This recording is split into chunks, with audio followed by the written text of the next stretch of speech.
এটা হুমায়ুনদার ধর্মীয় দিক থেকে রাজনৈতিক দিকটাই সবচেয়ে বড় আছে। এটা আমি প্রথম থেকেও বলে আসছি যে বাবরি মসজিদের আমরা বিরুদ্ধে নয়, কিন্তু হুমায়ুনদা যে পজিশানে, যে এই 26-এর নির্বাচনের আগে যেভাবে বাবরি নিয়ে উঠে পড়েছে, সেই প্রেক্ষাপটের বিরুদ্ধে সবসময় থেকেছি।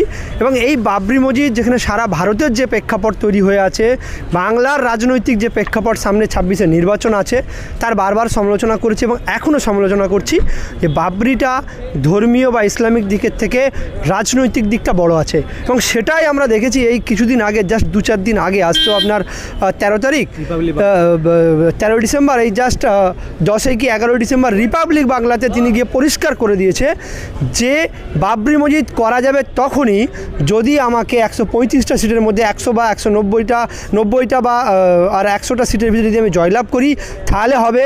যদি কম সিট পাই তাহলে বিজেপি তৃণমূল দুজনেই হতে দিবে না, বিজেপি আসলে বিজেপি ভেঙে দিবে।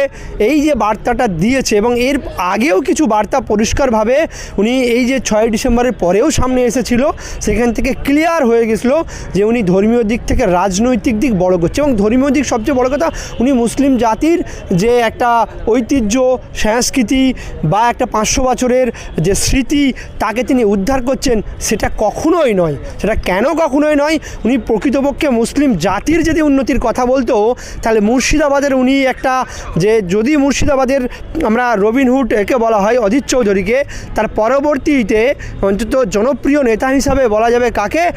হুমায়ুন বাবুকে।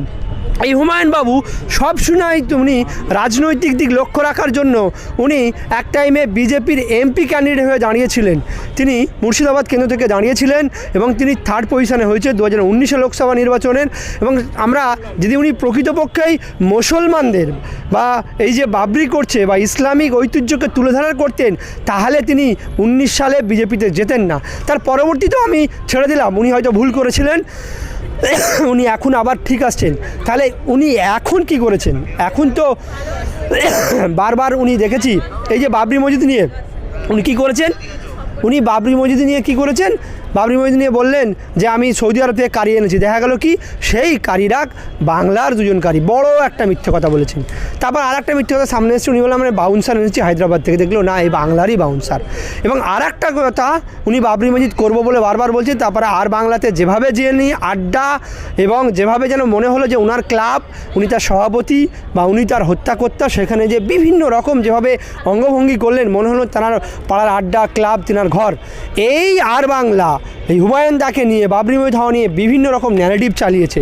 সর্বভারতীয়তেও তারা আর বাংলা ন্যারেটিভ চালিয়েছে এবং বিভিন্ন গদি মিডিয়া ন্যারেটিভ চালিয়েছে। এবং এই আর বাংলা মুর্শিদাবাদবাসীকে জঙ্গি, মুর্শিদাবাদকে রোহিঙ্গা, মুর্শিদাবাদে বাংলাদেশি সবচেয়ে বেশি হয়ে গেছে, বিভিন্ন রকম ন্যারেটিভ এই 1 মাস 1.5 মাসে বারবার চালিয়ে গেছে। সেখান থেকে উনি মুর্শিদাবাদের একটা প্রতিনিধি, মুর্শিদাবাদের উদীয়মান মুখ হিসাবে কী করে গিয়ে উনি যেভাবে আড্ডা, যেভাবে উনি অ্যাটিটিউড দেখালেন, কখনোই একজন মুসলিম জাতি, মুসলিম কম দরদি নেতা হিসাবে করতে পারেন না। এবং উনি বলেছেন 135টা আমি সিট দেবো। যদি প্রকৃতপক্ষে তিনি জোট না করেন, তারপরে যদি উনি 10টাও সিট দেন, তাহলে বিজেপিকে সুবিধা করার জন্য উনি করছেন, পরিষ্কার এটা হয়ে যাবে। কেন? ওখানে একটা হুমায়ুনদার একটা লোক দাঁড়াবে, একটা তৃণমূল দাঁড়াবে, একটা কংগ্রেস দাঁড়াবে, একটা আইএসএফ দাঁড়াবে, একটা বামফ্রন্ট দাঁড়াবে। তাহলে 5টা ভাগ হচ্ছে ভোট, মুসলিম ভোট, আর সেখানে একটাই ভোট বিজেপির থাকবে। তাহলে সেখানে জিতবে কে? বিজেপি জিতবে। অলরেডি মুর্শিদাবাদে 22টা সিটে 2টো বিজেপি জিতে আছে, বহরমপুর আর মুর্শিদাবাদ কেন্দ্র। এর পরবর্তীতে যদি হুমায়ুনদা ও নিজস্বতাভাবে আসন দেয়, তাহলে পরিষ্কারভাবে বিজেপি বেরোবে। অন্তত 8টা থেকে 10টা সিট মুর্শিদাবাদে বিজেপি বেরিয়ে যাওয়ার একটা চান্স আছে। আর এটা যদি হয়, তাহলে বিজেপির সঙ্গে অন্তত অধীর এর সঙ্গে, শুভেন্দুর সঙ্গে আর হুমায়ুনদার একসঙ্গে তার গট-আপ কেস আছে, গট-আপ কেসেই করছেন, এটা পরিষ্কার প্রমাণিত হবে। আর হুমায়ুন যদি মুসলমানদের নেতা হতো, তাহলে মুর্শিদাবাদ জেলার কি করুণ পরিণতি আছে শিক্ষার। যেখানে ইউনিভার্সিটি, এই তৃণমূল সরকারের খোনা ন্যাংরা ইউনিভার্সিটি, যে তা নিয়ে তেনার এক্সট্রা করে ক্যাম্পেন, এক্সট্রা করে কথা, আওয়াজ তৃণমূলে থাকা অবস্থায় একটাও পায়নি। মুর্শিদাবাদের স্বাস্থ্য অবস্থা করুণ অবস্থা। মুর্শিদাবাদের একটা মেডিকেল কলেজ আছে, মুর্শিদাবাদ মেডিকেল কলেজ, সেখানে যদি ঠ্যাং ভেঙে যায়, কারুর পা ভেঙে যায়, কলকাতায় পাঠিয়ে দেই, সেখানে অন্য কোনো রকম চিকিৎসা হয় না, শুধু ওই ডেলিভারি নিয়ে কথা বললো না, অকাপ নিয়ে এত বড় মুসলমান। আমি আসছি পাশে শুধু ওই মেডিকেল কলেজে শুধু ওই ডেলিভারি আর হচ্ছে পায়খানা বমি এইসব হলে, স্যালাইন দেওয়া, জ্বর হলে এটুকুই হয়, আর বাদ বাকি যা কিছু হলে কলকাতায় পাঠিয়ে দেয়। কীরকম করুণ অবস্থা হয় জানি। এবং আর একটা লালবাগের বলো, বিভিন্ন মহকুমা হাসপাতাল আছে, জঙ্গিপুরে বারবার অভিযোগ উঠে, খলিলুদ্দা আরও সবরা আছে, তিনি একবার প্রশ্ন করলে কি বলা হয়, আমি কিছু জানি না। যারা একটা পরিচালন কমিটিতে আছে, নিজের সংসদ এলাকার ভিতরে আছেন, বিধায়ক এলাকায়, তারা কিছু জানেন না। বারবার আমরা দেখেছি কোনো কথা বলে না, হুমায়ুনদাকেও দেখেছি এই নিয়ে কোনো কথা বলে না। লালবাগের একটা জায়গার কথা, লালবাগ মহকুমা হাসপাতাল, একটা বেডেতে 3 জন করে ডেলিভারি রুগী থাকে, মানে তাদেরকে সিজার হওয়ার পর বা ডেলিভারি হওয়ার পর রেখে দেয়। পৃথিবীতে কোথায় পাবেন একটা বেডেতে 3 জন করে? আমি তার সাক্ষী আছি। 2024 সালের আগস্টের দিকে আমার ফ্যামিলির একজন পেশেন্ট ছিল, এবং কম বেশি সবাই জানে এটা, কিন্তু তার কোনো বিহিত করেছে?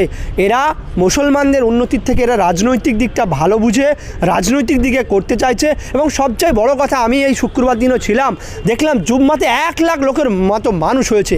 পাড়ার মসজিদ বিলীন হয়ে যাচ্ছে, সেখানে একটু তার উন্নতি করবে, সেখানের ইমামদেরকে একটু করে ভালো টাকা দিবে, তা কিন্তু করে না। কিন্তু এখানে এসে লাখ লাখ টাকা ডোনেট হচ্ছে, এখানে এসে ইটের পর ইট হচ্ছে, প্রায় 20 লাখের ওপর ইট চলে এসেছে, রড এসেছে, সিমেন্ট এসেছে, কিন্তু পাড়ার মসজিদ বিলীন হয়ে যাচ্ছে। পাড়ার গরিব মানুষ, তাদেরকে হেল্প করতে হবে, পড়াশোনা, বিবাহ, সে হিন্দু মুসলিম সবাই। এবং ইসলামের একটা সবচেয়ে বড় বলা আছে যে তোমার প্রতিবেশী হিন্দু হোক আর মুসলমান হোক, তুমি তাকে সাহায্য করো। কিন্তু সেটা আমরা কি দেখছি? কিছুই দেখি না। কিন্তু একটা সেই 500 বছরের মসজিদের কথা বলেছে, সেখানে মানুষের আবেগ নিয়ে পড়ে আছে। এখনও বলবো, আর বাংলার ভিডিওটা দেখে নেবেন, যেভাবে হুমায়ুন বাবু খোলাসা করে দিয়েছেন। মসজিদ আপনাদের দূরে আছে, এখনও সবাই বাড়িতে চুপ করে বসে থাকুন, এভাবে লাফালাফি উন্মাদনা করবেন না। মসজিদটা সম্পূর্ণ রাজনৈতিক হাতিয়ার হিসেবে ব্যবহার হচ্ছে, বিজেপি ব্যবহার করছে, হিন্দুদেরকে জুড়ে দেখাচ্ছে যে মসজিদ হলে এখানে হিংসা হবে, হিন্দুদেরকে মুসলমানরা মারবে।